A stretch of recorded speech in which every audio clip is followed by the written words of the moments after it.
Hi friends, நாம் இன்னைக்கு director கீர்த்திசுரன் இயக்கத்தில் வெளிவந்திருக்கிற டியூட் படத்தை பற்றி தான் பார்க்க போகிறோம்.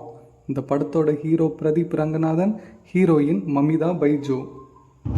சரத்குமார் ஒரு மினிஸ்டராக இருக்காங்க. சரத்குமாரோட பொண்ணு தான் ஹீரோயின். அவரோட தங்கச்சி பையன் தான் நம்ம ஹீரோ பிரதீப் ரங்கநாதன். ரெண்டு பேரும் எல்லாரையும் சர்ப்ரைஸ் பண்ணுற மாதிரி ஒரு தொழில் பண்ணிகிட்டு இருப்பாங்க. திடீர்னு ஒரு நாள் இன்னொருத்தரை சர்ப்ரைஸ் பண்ண போன இடத்துல ஹீரோவையே சர்ப்ரைஸ் பண்ணியிருந்தாங்க ஹீரோயின்.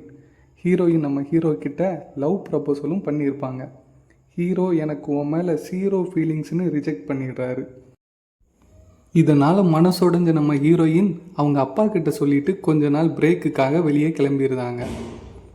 இந்த 6 மாத கேப்பில் ஹீரோக்கு ஹீரோயின் மேலே லவ் வந்துடுது.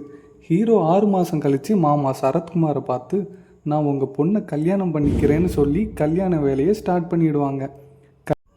கல்யாணத்துக்கு நாள் ஹீரோயின் ஊரில் இருந்து வந்துட்டாங்கன்னு ஹீரோ பார்க்க போவார். ஹீரோயின் பிரதீப் கிட்ட எனக்கு இந்த கல்யாணத்தில் விருப்பமே இல்லை, நான் வேற ஒருத்தனை காதலிக்கிறேன்னு சொல்லிடுறாங்க. சரி, அப்பா சரத்குமார்கிட்ட சொல்லி கல்யாணத்தை நிப்பாட்டுங்கன்னு ஹீரோ சொல்ல ஹீரோயினும் போவாங்க. போனாதான் தெரியுது இவ்வளோ நேரம் காமெடி ரோல் பண்ணிக்கிட்டு இருந்த நம்ம சரத்குமார் வில்லன் ரோல் பண்ண ஆரம்பிச்சிட்டாருன்னு. அவர் சரத்குமார் எல்லாம் ஓகே தாம்மா, ஆனால் பையன் வேறு சாதி, அதனால் கல்யாணம் பண்ணக்கூடாது, பிரதீப்பை தான் கல்யாணம் பண்ணணும்னு கல்யாணம் பண்ணி வைக்காரு.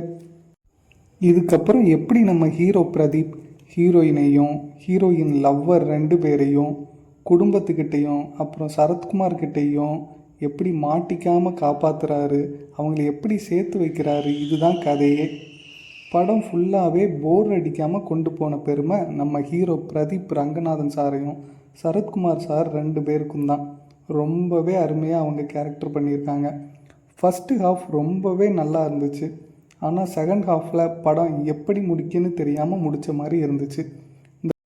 இந்த படத்தோட கதை நிறைய பேருக்கு பிடிக்காமல் இருந்தாலும் 2K கிட்ஸ்க்காகவும் 90s கிட்ஸ்க்காகவுமே எடுத்த மாதிரியான என்டர்டெயின்மெண்ட்டான படம்.